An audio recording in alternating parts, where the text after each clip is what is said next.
Listen, listen, this wonderful sound brings me back to my true self.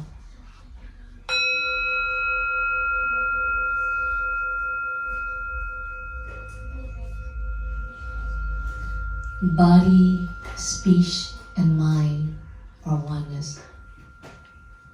I send my heart along with the sound of the bell. May the hearers awaken from forgetfulness and transcend all sorrows and anxiety.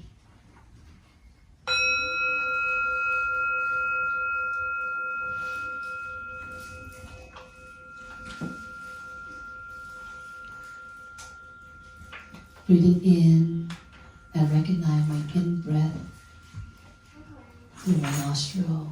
Feel my body's blooming as a flower. Breathe out. I breathe out through my nose. Recognize my out-breath. Slow, deep, relaxed, calm.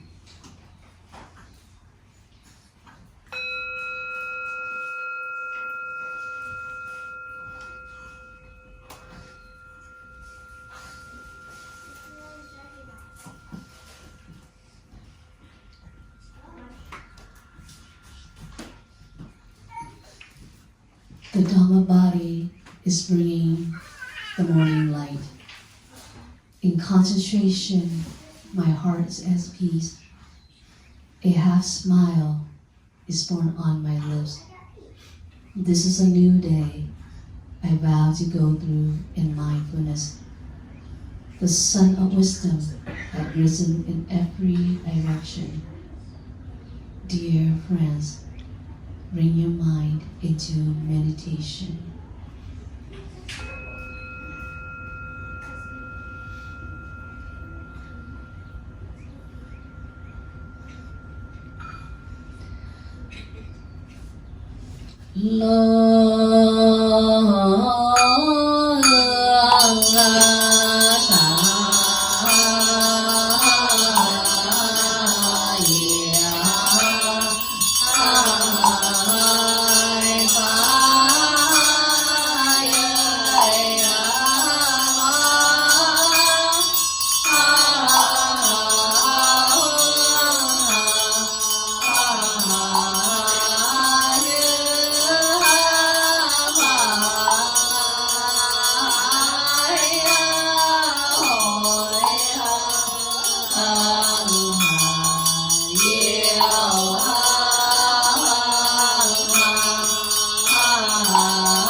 Thank you. Thank you. Well, I hope that Chant, I bring you the energies of being here and the Spirit present with us all together in this. Dear friends, This morning is Sunday, March 31st, 2024. We are at Unitarian Church. It's so wonderful to be here, be part of this community. And thank you for inviting myself and the Master to be here. Yes.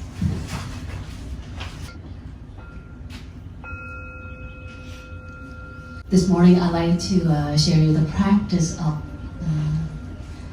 transformation and healing in Buddhist tradition.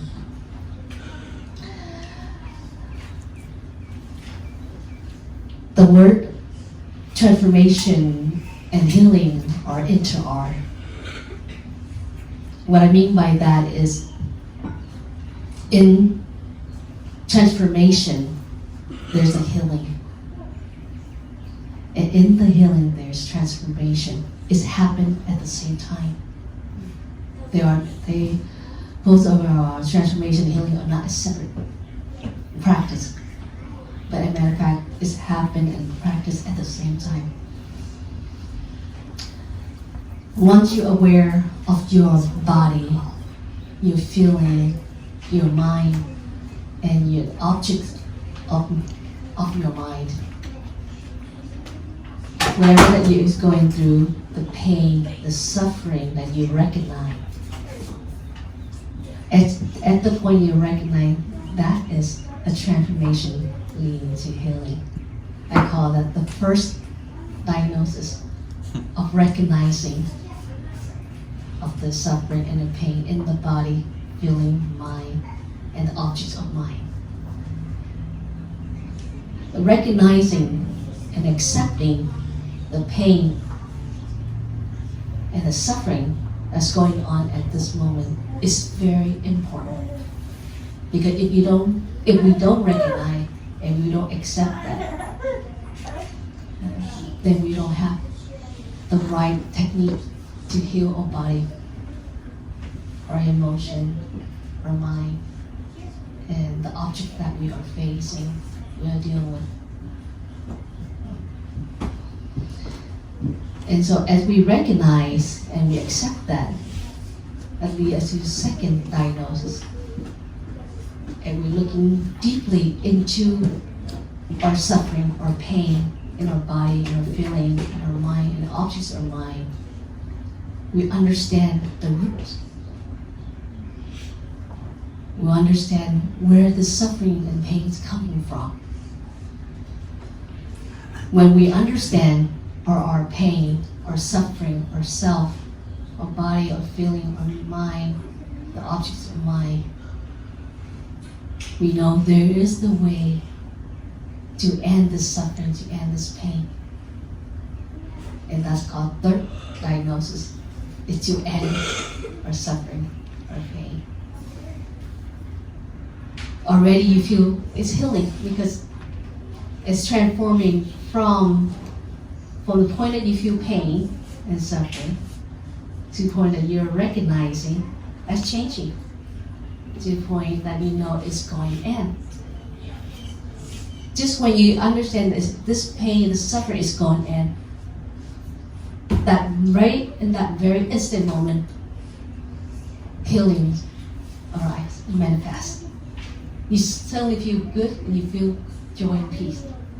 So now the pain and the suffering are slowly substituted in the peace and joy and gratitude and happiness. But it doesn't stop there. You have to keep on looking deeply, keep on understanding in your pain and your suffering, but at the same time, you know, the seed of love, the seed of joy and peace and gratitude, being alive, being able to recognize it, we feel so wonderful. So with that wonderful feeling, that energy is building up, now you know, find the right path to walk and to transform the suffering and the pain. And I call it the fourth diagnosis, is to pick the right path, right practice to heal our pain, to resolve our suffering. In a Buddhist practice, there's called Noble Eightfold Path. Right view, right thinking, right speech, right action, right livelihood, right mindfulness. Before right mindfulness, right effort, right mindfulness, right concentration. So right view, right speech, right thinking, right livelihood, right effort, right mindfulness, right concentration, and right action.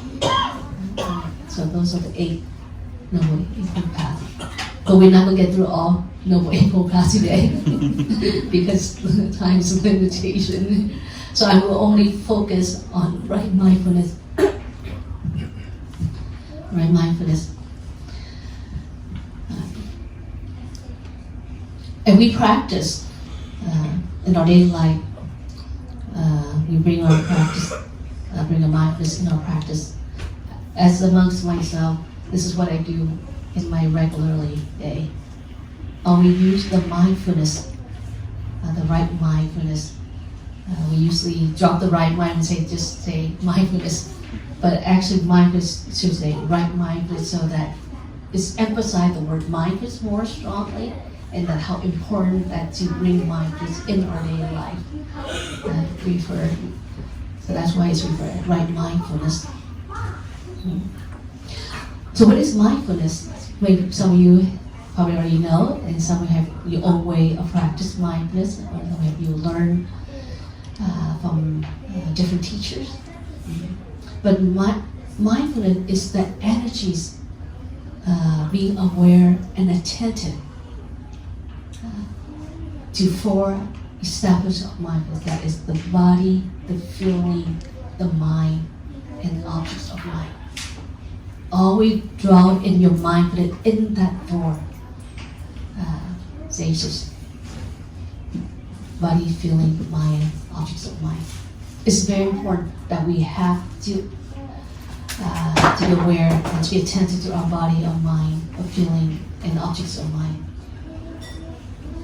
Because there's this old saying, prevention is better than cure. The mindfulness is helping us to prevent our body from getting ill. When it's getting ill, with the mindfulness, we can cure right away. And we don't have to wait for so many years, and that sickness, that pain leads to cancer or leads to chronic disease. That makes it harder. When we have mindfulness, we recognize our emotion right away. We recognize our feelings, feeling of happy, feeling of sad, or feeling just simply neutral, with peace and content. Or feel of letting go of all the ideas and just be really in nirvana state. That's what nirvana. Nirvana state, you are absent of greed, absent of hatred, absent of all notion. And the only thing is right in that moment in nirvana is peace and joy. So if you are at the feeling of neutral, of letting go of all the ideas, then recognize that you are in nirvana. Is there anyone at this moment you feel in nirvana? What I'm saying is not meaning anything. You just dwell in your posture and you enjoy. That smiling, that laugh, I think you are halfway to nirvana or to nirvana. Just be in the moment. So it's important to recognize that. And so the mindfulness helps us to recognize our body. What does our body feel this moment? And it's so important in the practice. If you recognize your body in pain, you immediately know what you need to do. Because the mindfulness will lead you, will give you the right view, right understanding, insight to help you. It's automatic. It will tell you, hey, you need to go get some water. Hey, you need to rest. Then you need to smile. Then you need to let it go. It will tell you if you let your body be with the mindfulness by using your mindful breathing. The technique is the mindful breathing. We should never depart in our mindful breathing, whether we play music, reading, playing a game, or even in the bar. We should be mindful in our breathing. And in the mindful of breathing, if we're in the wrong place, it will tell us, hey, let's go. We need to be somewhere else. At Unitarian church, at monastery, at the beach, at wherever that you will be more benefit for your health, for your emotion. It will tell you. But if you don't practice mindfulness, you will not be aware of your mindful breathing. Then when you are in the wrong place, and play field with alcohol, play field with gambling, play with intoxication, you say, oh, this is feeling good. Because at the surface of our mind, unconscious, Mr. Greedy, Mr. Desire, craving, pleasure, seeking for pleasure, this is the spot that you deserve because you have been working so hard on the last week. You deserve a glass of alcohol. You deserve a pack of cigarettes. You deserve to consume all this the food that that is not healthy. But you say, hey, I've been working hard. I went to the gym. I walk a lot, so I deserve to have this cheat cake. This double mac hamburger. I'm glad I still remember that commercial. Not sure they still offer that in a fast food restaurant, right? and then so you enjoy it, and then overnight you feel stomach feel weird. You don't know what happened, but luckily the mindfulness calling you say, this is what happened because you depart from your mindful breathing. So then you will not, you will try to remind yourself not to do it again. But then you will do it again, which is fine. As long as you remember your master, your best friend, your teacher is your mindful breathing, the mindfulness practice. And once you know that it's there for you, you have nothing to fear of. You have nothing to be worried. We have the right to eat unhealthy sometimes. We have the right to be sad and angry and yell at someone sometimes. That's human. But then if we practice mindfulness or upset or state of not being happy, angry, we try to be very gently and more civilized in the practice. I have seen people who argue very classic. What I mean by that, they use a very, like in our tradition, especially the northern Vietnam, you would know that they scold at you. You would know they yell at you or hate you because when they say, they use very nice phrases and verbs that is more like a poetry, but it's very deep in your head and to your pain in your skin. It's still very painful, but they really showing their anger, but without you being aware of it. I don't know, they've been practicing meditation up in the north, and maybe they have, but if we practice mindfulness, what I was like to share is, if we control our feeling, we be more gentle what we say, and even when we are not happy, we take it very light. We might stop there and take a walk and just completely come back to yourself and breathe and smile. And just by breathing and smiling, we plant the seed of gratitude and love and appreciation toward that person or toward the object that we are facing, making this uncomfortable, this suffering and pain is slowly resolved. And this is like I mentioned earlier, it's a daily practice. You cannot find the practice might not be helpful if you don't never practice. And you say, oh, I remember Master Tran say, when I'm upset and I'm not happy, I just come back to my mindful reading. And you kept reading over and over. You still get my anger is still here. Why I'm still upset? Why I'm still have this temptation, craving for this cheesecake at 1 a.m. This didn't make sense. That's because you didn't practice regularly. And it's one of the practice I find is very useful and very enjoyable too, is slow walking meditation. You can use any practice that deal with the mindful breathing to help you. The sitting can be, for a beginner, can be quite intimidation because you sit long and sometimes you have to fade your own self, and that can be very harsh for certain people. But for walking is always easy for most people. Or eating too. You can do eating meditation. Did enjoy, yeah, okay, yeah. But like I said, when you put the mindfulness and the mindful breathing into the action that you're carrying out, after one spoon of cheesecake, you said, I'm going to put this away. I'm going to have this tomorrow at lunchtime. It will let you know. Our mind is very smart, and the energies of our mindfulness help us remind us that how smart and how intelligent we are. Sometimes we do forget that we're smart. So I want to take this moment to show you just one practice to help you transform yourself through the body, through the feeling, through your mind, and the object that lead you to feel pain, suffering, difficulty. So in slow walking meditation, some of you might have heard the word walking meditation, right?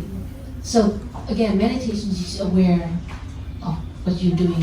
It's the same as mindfulness, aware of your action by focusing on what you're doing. Like if you sit, you focus on your belly. When you sit, you breathe in through your nostril, feel your body's blooming, and as you breathe out, you breathe out through your nose, feel your body softening and relaxed. And you breathe in such a way that you don't hear your own breath. It's have to be very gentle and light. Because when you hear your own breath, other person's breath, it distracts your focus. And you will not see the deep inside of your inner self.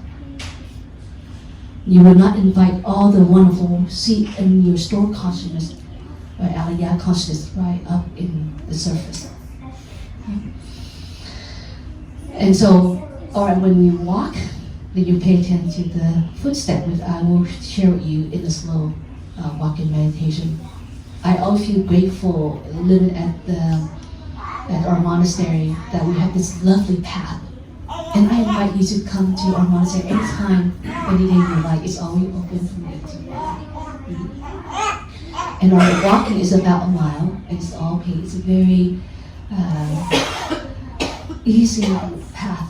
There's no uphill, downhill. It's just very one solid path that lead you to the start, to the end, to Nirvana. So we do that every day. In our monastery, we walk twice a day or even more. And so I feel grateful to have that. So I had the more of my slowly walking meditation stay. And so this morning I will share that practice before I touch the eating meditation, because next week you have a potluck. And so you will try to eat different next time. So walking meditation is you pay attention to your footstep. And normally, if you want to try to do the practice, especially in mindfulness and meditation, you always start with the left side first, because we always feel comfortable with the right side. So now, at the practice, you want to go against the easy, you are go against the current, you do the left first. So you start and you lift your leg up like this. You see how you lift your uphill? You breathe in. And then as you keep on breathing, and then you lay down your foot, you breathe out. And right at the minute this foot is landing down, this foot is lift up. Breathe in, breathe out. You see, breathe in, breathe out. Breathe in, breathe out. Breathe in, breathe out. In, breathe out. In, and so on. And our walking meditation path, it's less than a mile. If you walk all the way out the gate, it's about a mile. But you just go around the path, it's about almost a mile. And if you do a slow walking meditation like that, it took about 2 hours and 2.5 hours to complete. So you can imagine when you first start with a walking meditation, you feel not happy and sad. What happened after 2 hours, 2.5 hours? All that is had transformed in each of your footsteps. And if it's not transformed, we have a little hut for you to go in there and lock yourself in there and meditate until you transform. We call that transformation meditation hut. You see, our practice is so simple and so easy, but why can't we do it regularly? Because we have so many distractions, so many things that is so easy to reach out and to be part of. Walking meditation is easy practice, but it requires effort, it requires concentration, it requires passion, love, joy to nature, to yourself, to practice right. So the effort is not, if you don't have the effort and the passion, no matter how wonderful the path had laid out for you, you still don't want to do it. You figure that after a drink, after taking certain substances can resolve, that can never resolve. This will come back again after you wake up. But it's the walking, after 2 hours, like 6.5 hours, everything will transform. And you look back, how silly. That was nothing to be upset over.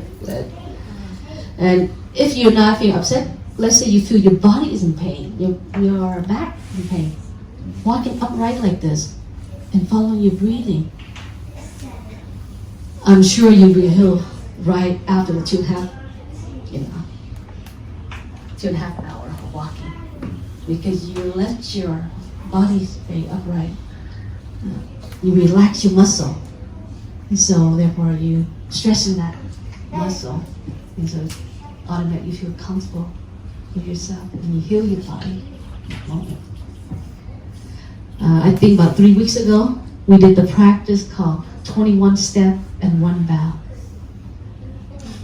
21 step and 1 bow. I did give an option that 21 step, stop and take a deep breath.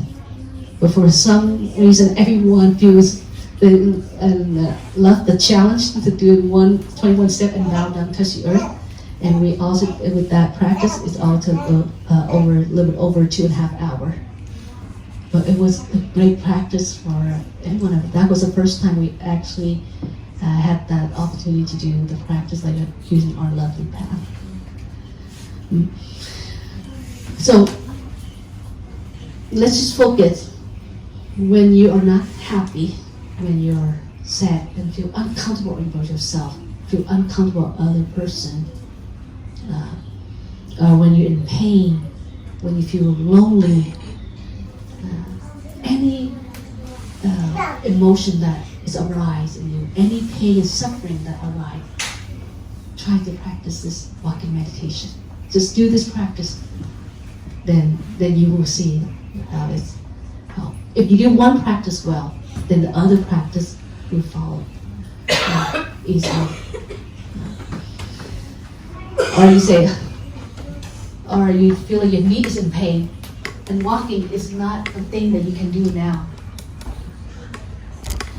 Then bring out the carrot or salad. You're eating meditation. In our practice, before we eat, there's 5 things that we contemplate. We contemplate where this food comes from, gratitude. This food is the gift of the whole universe. The earth, the sky, numerous loving living beings that provide this food for us. That's the first gratitude that we recognize the food is coming from new living beings. Second, it's an aspiration vow. A vow to live in mindfulness and to be worthy to receive this food. You have to be grateful, but at the same time you have to be mindful before you eat. At the minute you are mindful, you deserve that food. Because mindfulness, gratitude exist at the same time.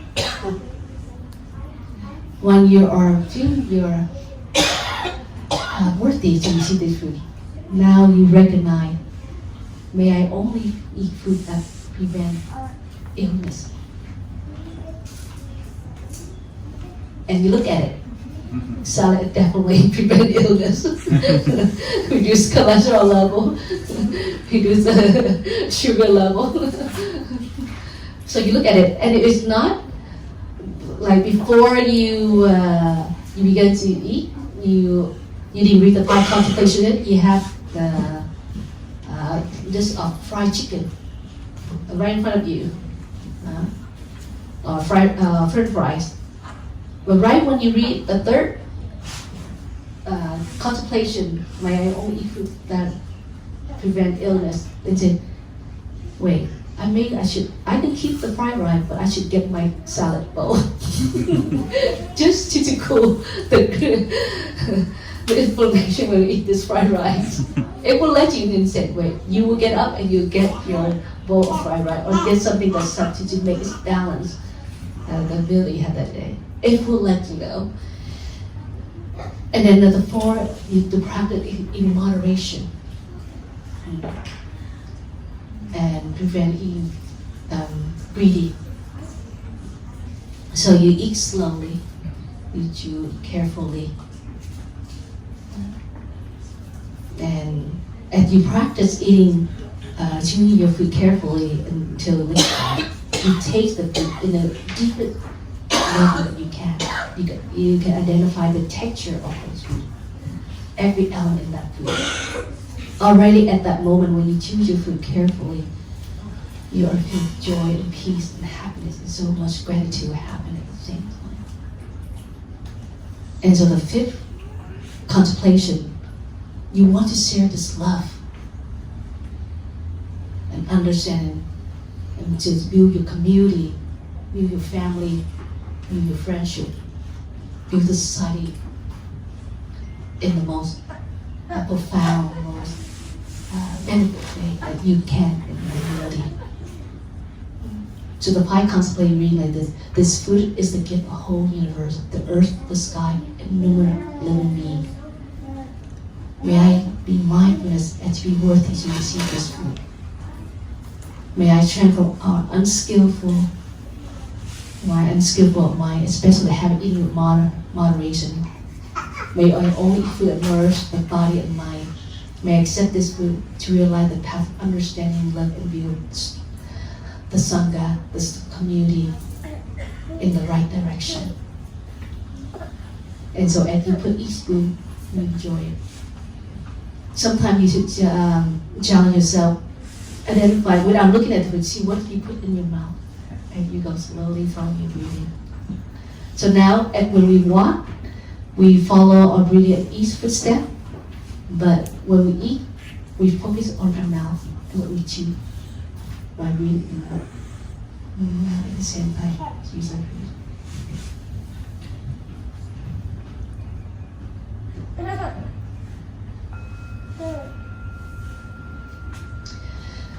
So to summarize my sharing the topic on transformation and healing, first, for a diagnosis that we need to go through, number one, we need to recognize and accept the pain and the suffering that we go through, the body, the feeling, the mind, and objects of mind. When we accept that, we will look using our right mindfulness, our right view, our right understanding, to understand deeply what is the root that causes our suffering or pain, using our right view. And once we understand the third diagnosis, we realize there is a way to end the suffering. Everything can be cured. Everything can be cured. Unless you leave it too long. But once it's arrived, it can be cured, can be transformed. And therefore, it choose the right practice that help you. You don't need to do many practices. Just one practice is enough. And that one practice can help you to solve any problem that you go through, whether the body or the feeling or the object of the mind or the mind. It will help you through the practice, like this morning, in the practice of mindfulness, right mindfulness. Thank you, and I will stop here so that you ask questions.